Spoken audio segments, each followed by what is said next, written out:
भोजपुरी लोकगीत गायक कलाकार, आप सभी भोजपुरिया भाई को मैं प्रणाम कर रहा हूं। पूरे देश में ऐसी बीमारी फैली है कि जो कि उसका कोई इलाज नहीं है। इस बीमारी को देखते हुए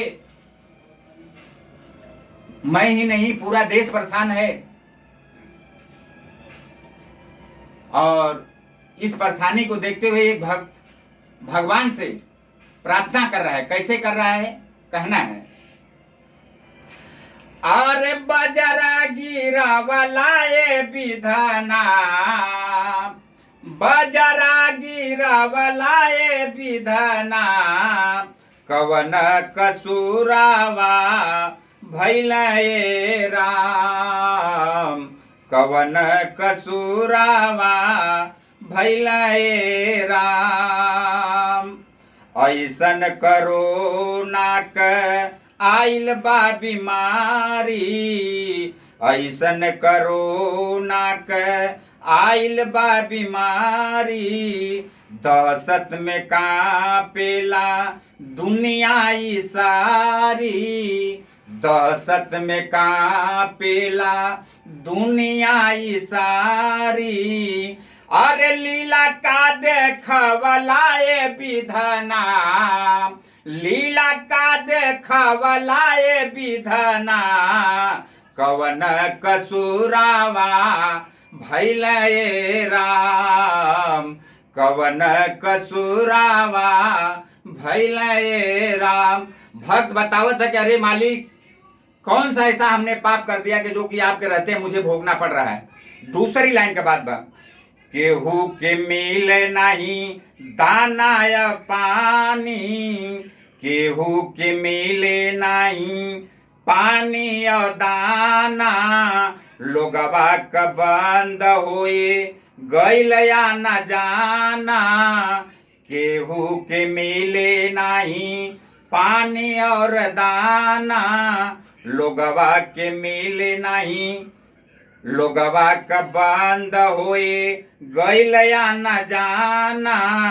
अरे दूरी तू बनवलाए विधाना, अरे दूरी तू बनवलाए विधाना, कवन कसूरावा भैलए राम, कवन कसूरावा भैलए राम। मालिक, आप तो इतना ही दूरी सबसे बना दिए कि जो कि एक दूसरे से दूसरा कोई मिल नहीं सकता है।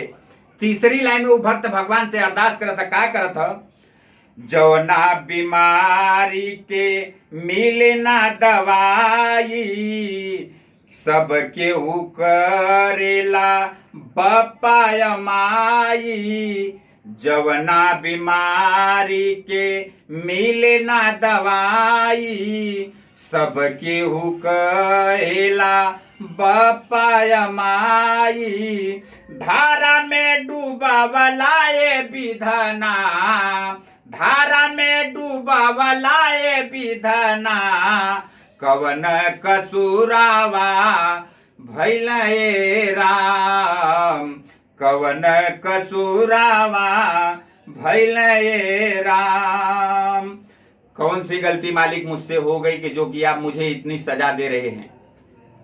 चौथी लाइन में बतावत है भक्त, रघुबर संजय कर मन में विचार हो, रघुबर संजय कर मन में विचार हो, बढ़ल बा करुणा का देखा अत्याचार हो, बढ़ल बा करुणा का देखा अत्याचार हो, राकेश के भुलावलाए विधाना, राकेश के भुलावलाए विधाना, कवन कसूरावा भैलए राम, कवन कसूरावा भैलए राम।